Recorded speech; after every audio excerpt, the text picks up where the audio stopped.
Mehsana urban bank ચૂંટણીનો મામલો વિશ્વાસ પેનલના ડીએમ પટેલે યોજી પ્રેસમાં વિકાસ પેનલ સામે લગાવ્યા આરોપ.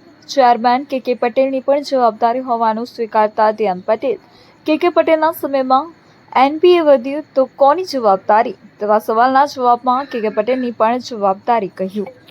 ચેરમેન ચંદુભાઈ પટેલ અને એક્સ સીઓ વિનોદ પટેલ દ્વારા એવું કહેવામાં આવે છે કે આ બેંકમાં કશું જ ખોટું થયું નથી અને બધું બરાબર ચાલે છે અને આવી ખોટી વાતો કરીને લોકોને ગુમરાહ કરી રહ્યા છે. અમારી જોડે લેખિત પુરાવા સાથે આપ સમક્ષ આવ્યા છીએ અને લેખિત પુરાવા અમે એક પછી એક આપના વચ્ચે રજૂ કરીએ છીએ. શું પુરાવા છે? પહેલો પુરાવો કે ગાંધીધામમાં જે ફરિયાદ થઈ છે એની એફઆઈઆરની નકલ છે.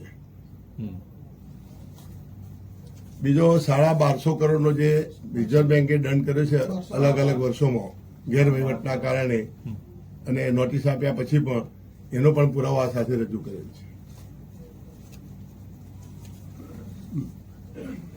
લોન અરજી કરનાર ખાતામાંથી વિનાશયે જે રૂપિયા સુરતવાળાના ખાતામાંથી પૈસાઓ પડ્યા હતા એમાં જે કટિંગ હતું અને એનો પણ પુરાવો રજૂ કરીએ છીએ.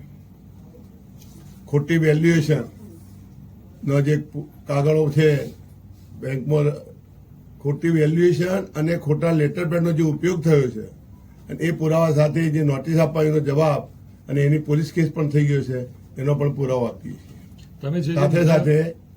સાથે સાથે જે જમીનો ખરીદી છે 7/12 ઉતારા પણ રજૂ કરીએ છીએ કે એની અંદર કોન્ટ્રાક્ટર નરેશભાઈ કેવડિયાવાળા, એમના પાર્ટનરો નૈમેશ પટેલ, મિત્તલ પટેલ, વિનોદ પટેલ અને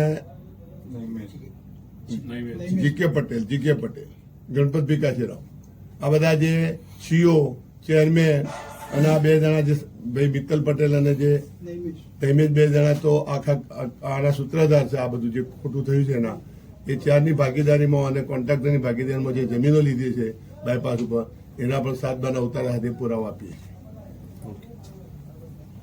જમીનો લીધી